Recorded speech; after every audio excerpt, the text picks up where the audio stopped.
my lovely people. Good morning, good afternoon, good evening, good night. Welcome to my YouTube channel. My name is Jen. This is the first time that you are seeing me. Thank you so much for stopping by. My return subscribers, I love you. So my people, this video is in a democratic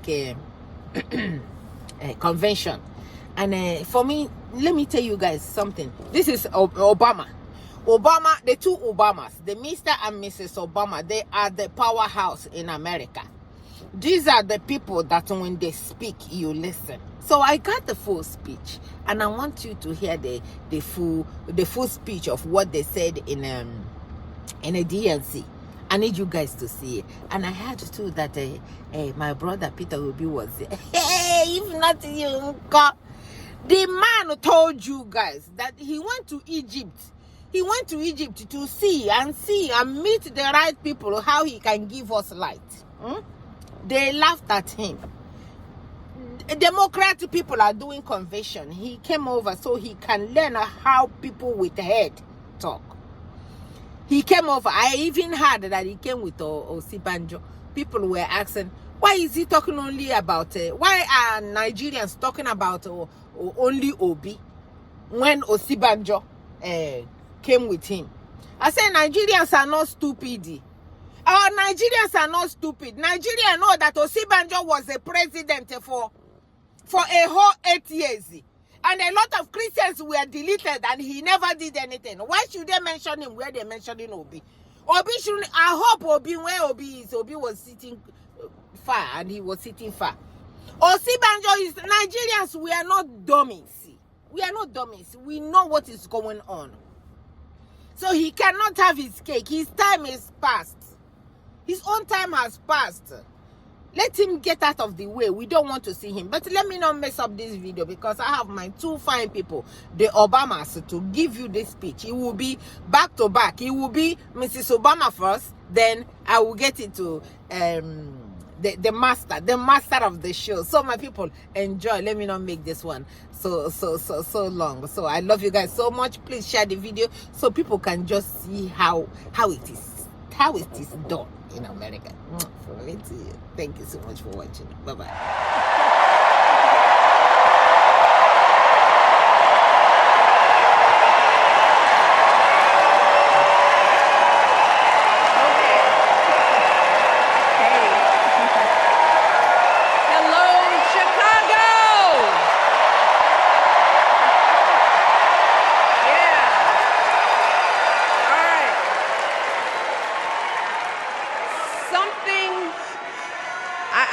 Something wonderfully magical is in the air, isn't it? Yeah.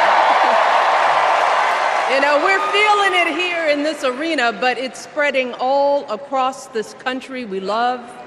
A familiar feeling that's been buried too deep for far too long. You know what I'm talking about. It's the contagious power of hope. The anticipation, the energy, the exhilaration of once again being on the cusp of a brighter day.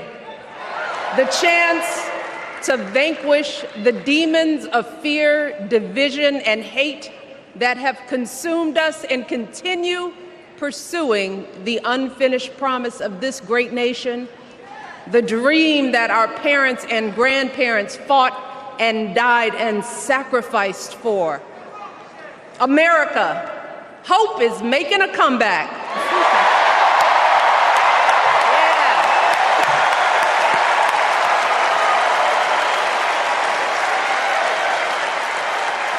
But to be honest, I am realizing that until recently, I have mourned the dimming of that hope.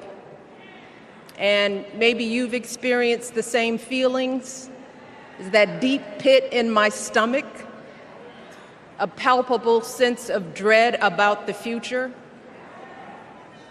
And for me, that mourning has also been mixed with my own personal grief.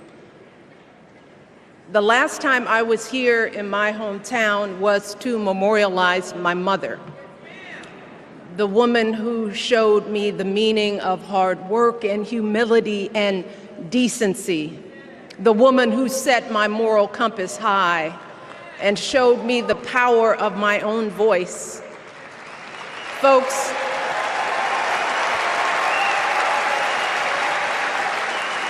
I still feel her loss so profoundly.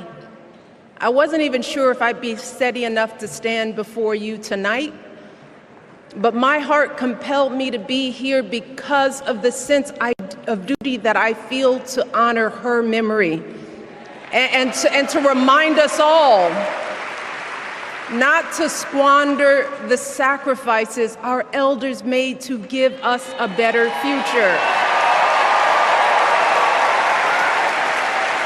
You see, my mom, in her steady, quiet way, lived out that striving sense of hope every single day of her life.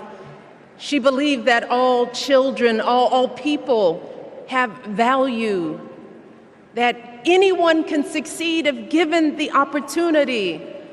She and my father didn't aspire to be wealthy. In fact, they were suspicious of folks who took more than they needed. They understood that it wasn't enough for their kids to thrive if everyone else around us was drowning. So my mother volunteered at the local school. She always looked out for the other kids on the block. She was glad to do the thankless, unglamorous work that for generations has strengthened the fabric of this nation. The belief that if you do unto others, if you love thy neighbor, if you work and scrape and sacrifice, it will pay off. If not for you, then maybe for your children or your grandchildren. You see, those values have been passed on through family farms and factory towns, through tree-lined streets and crowded tenements, through prayer groups and National Guard units and social studies classrooms. Those were the values my mother poured into me until her very last breath. Kamala Harris and I built our lives on those same foundational values. Even though our mothers grew up an ocean apart, they shared the same belief in the promise of this country. That's why her mother moved here from India at 19.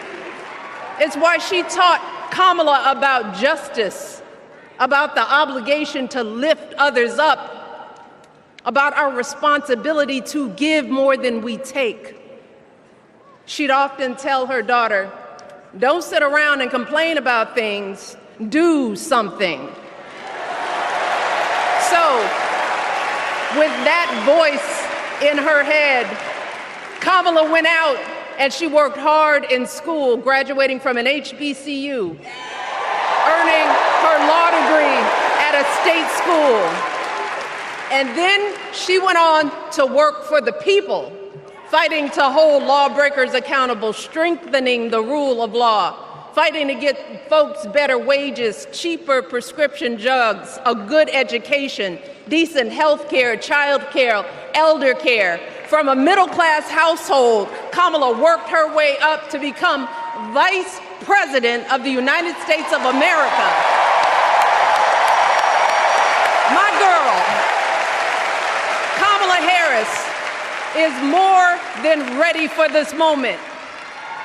She is one of the most qualified people ever to seek the office of the presidency. And she is one of the most dignified. A tribute to her mother, to my mother, and to your mother too. The embodiment of the stories we tell ourselves about this country. Her story is your story. It's my story. It's the story of the vast majority of Americans trying to build a better life. Look, Kamala knows, like we do, that regardless of where you come from, what you look like, who you love, how you worship, or what's in your bank account, we all deserve the opportunity to build a decent life. All of our contributions deserve to be accepted and valued. Because no one has a monopoly on what it means to be an American. No one.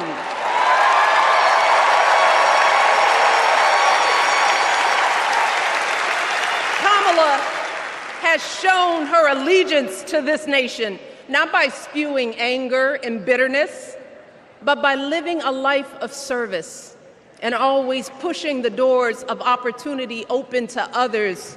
She understands that most of us will never be afforded the grace of failing forward. We will never benefit from the affirmative action of generational wealth.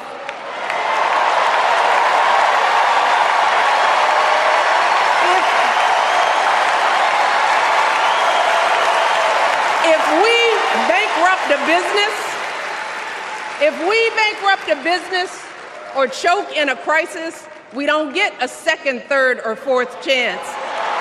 If things don't go our way, we don't have the luxury of whining or cheating others to get further ahead. No.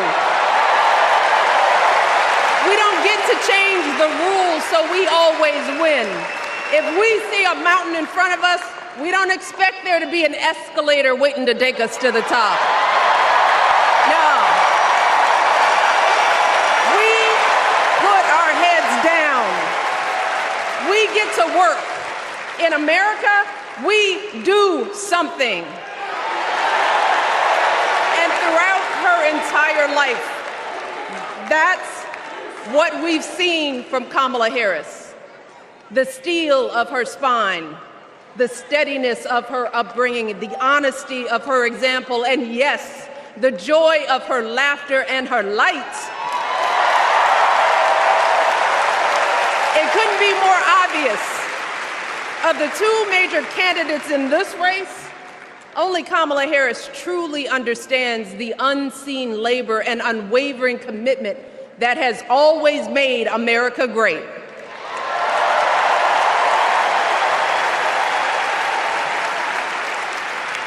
Now, unfortunately, we know what comes next. We know folks are going to do everything they can to distort her truth. My husband and I sadly know a little something about this. For years, Donald Trump did everything in his power to try to make people fear us. See, his limited, narrow view of the world made him feel threatened by the existence of two hard-working, highly educated, successful people who happen to be black.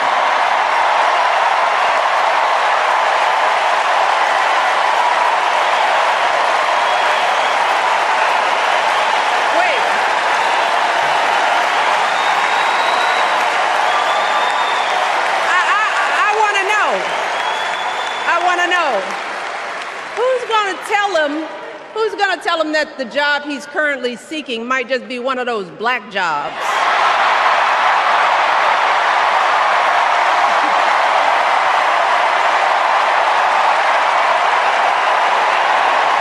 Look, it's his same old con. His same old con. Doubling down on ugly, misogynistic, racist lies as a substitute for real ideas and solutions that will actually make people's lives better. Look, because cutting our health care, taking away our freedom to control our bodies, the freedom to become a mother through IVF like I did, those things are not going to improve the health outcomes of our wives, mothers, and daughters. Shutting down the Department of Education, banning our books, none of that will prepare our kids for the future. Demonizing our children for being who they are and loving who they love, look, that doesn't make anybody's life better.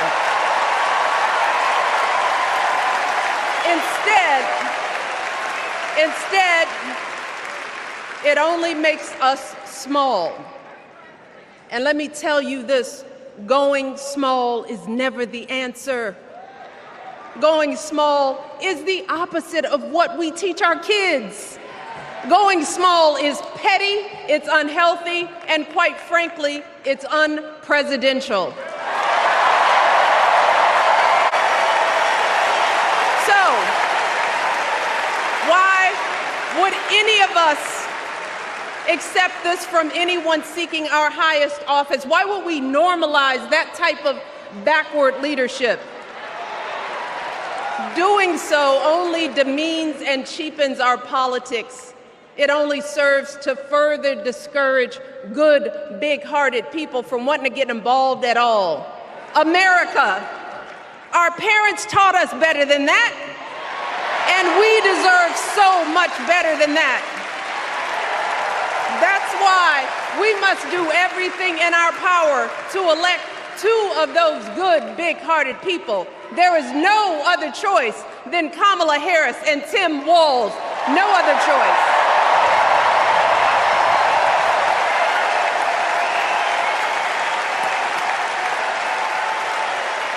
But as we embrace this renewed sense of hope, let us not forget the despair we have felt. Let us not forget what we are up against. Yes, Kamala and Tim are doing great now. We're loving it. They're packing arenas across the country. Folks are energized. We are feeling good.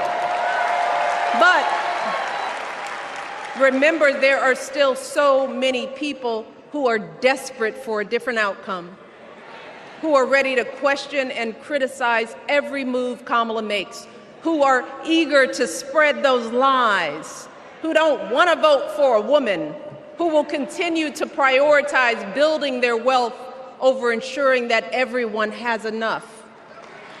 So no matter how good we feel tonight or tomorrow or the next day, this is going to be an uphill battle. So folks, we cannot be our own worst enemies. No. See, because the minute something goes wrong, the minute a lie takes hold, folks, we cannot start wringing our hands. We cannot get a Goldilocks complex about whether everything is just right. And we cannot indulge our anxieties about whether this country will elect someone like Kamala instead of doing everything we can to get someone like Kamala elected.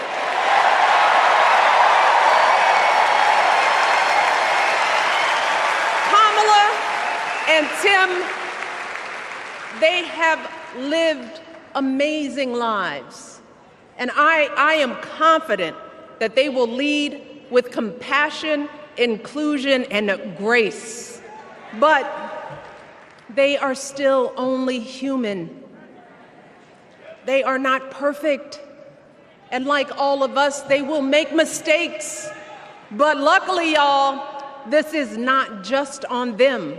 No, this is up to us, all of us, to be the solution that we seek. It's up to all of us to be the antidote to the darkness and division. Look, I don't care how you identify politically, whether you're Democrat, Republican, Independent, or none of the above. This is our time to stand up for what we know in our hearts is right.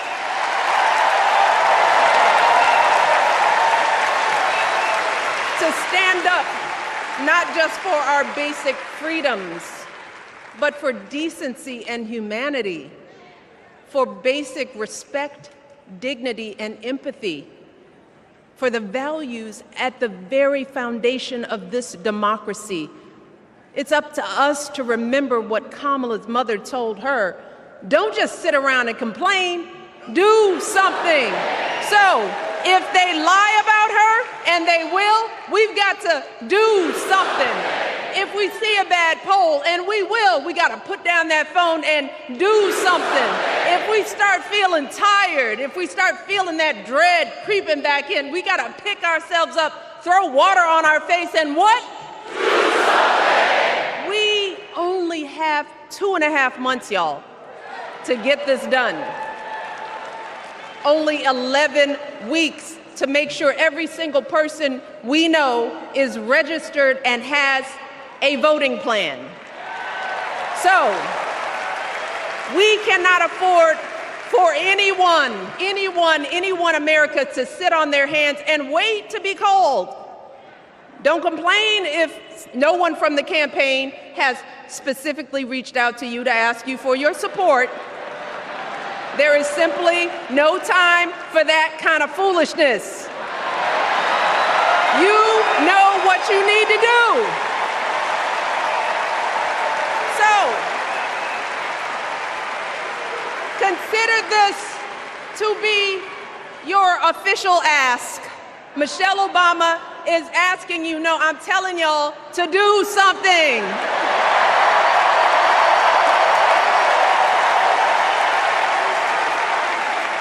Because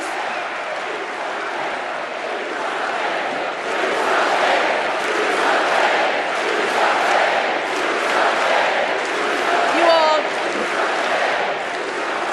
this election is going to be close. In some states, just a handful, listen to me, a handful of votes in every precinct could decide the winner. So we need to vote in numbers that erase any doubt. We need to overwhelm any effort to suppress us. Our fate is in our hands. In 77 days, we have the power to turn our country away from the fear, division, and smallness of the past. We have the power to marry our hope with our action. We have the power to pay forward the love, sweat, and sacrifice of our mothers and fathers and all those who came before us. We did it before, y'all, and we sure can do it again. Let us work like our lives depend on it. And let us keep moving our country forward and go higher, yes, always higher than we've ever gone before as we elect the next President and Vice President of the United States, Kamala Harris and Tim Walz. Thank you all. God bless.